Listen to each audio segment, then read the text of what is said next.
Imagine you are writing the most competitive and most sought after management entrance exam, CAT, and out of 25 odd questions in language, you get 10 to 12 questions which have direct application of vocabulary.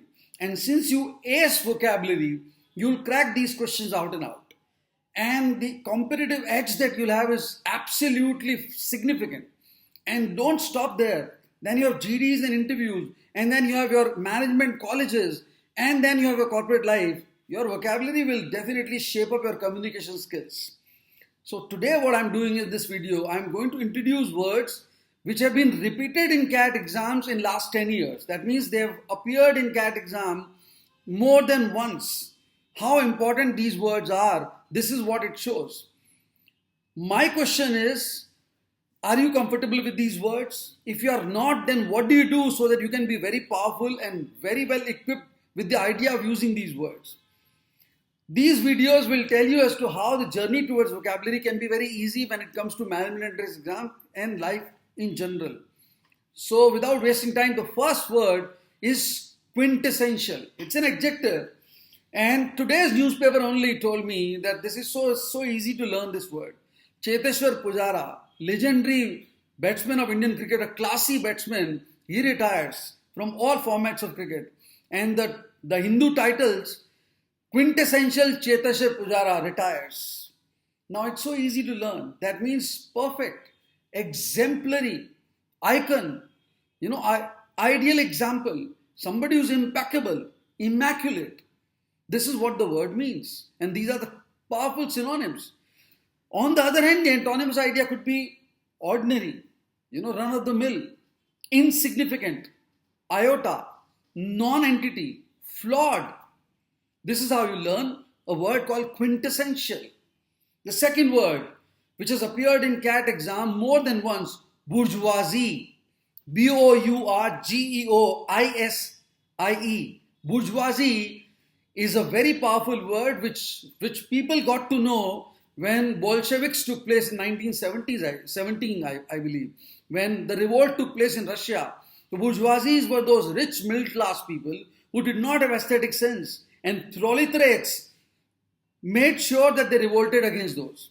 The bourgeoisie is an individual who is rich, middle class, elitist, somebody who is capitalistic by mindset, somebody who does not have aesthetic sense, and the antonymous idea would be commoner, proletariat, plebeian, pastoral, rural, idyllic. That's how the word bourgeoisie manifests. In today's scenario, bourgeoisies can be used for individuals who are actually flaunting their wealth without having any notion about class, style, and purpose. That's what the word bourgeoisie is all about. The third word is equipoise. Now, equipoise essentially means balance, symmetry, harmony. Now, how do you use this word, equipoise? For example, India always needs to maintain equipoise between growth and environmental orientation. Otherwise, we will witness reoccurrence of disasters like Kedarnath and the tragedies in Uttarakhand. So equipoise is balance. Antonymous idea would be imbalance or asymmetry or uneven approach or skewed. That's the way the word goes. The fourth word, which has appeared in CAT exam more than once, is perpetual. Perpetual is permanent, everlasting, lingering, something which has long-term shelf life. That's perpetual. Yeah. Antonymous idea would be short-lived, fickle, or transient, very short-term. Now, if you use this word perpetual, we'll always say that India has perpetually been deprived of strong ownership of technology and intellectual property-oriented IT products. That's why we are always service-oriented technology. We have never created products. So that's a perpetual problem, permanent problem. So that's the word perpetual. The next word, which has appeared in CAT exam more than once, garrulous. Now, garrulous is somebody who talks a lot but talks more than what is required. A verbose person, a magniloquent person, more than possibly desired is in terms of ideas. Flamboyant. somebody who does not have classic sense of communication is garrulous, chatty or voluble or flippant. The antonymous idea would be terse, reticent, incommunicado, or maybe curt. The best example is Donald Trump. His garrulous speaking style does not impress too many people because he ends up speaking more than what is required.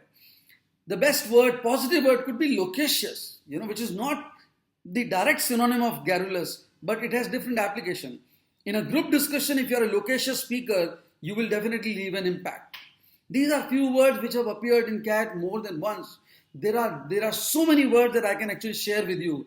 But please give me your feedback of how you enjoyed the session. How did you actually feel? I learned and I applied my vocabulary sense. The best way I use vocabulary is by associating, by knowing the context. For that, you need to read more. But do definitely send me your feedback. And of course, the next video will use more words. Thank you.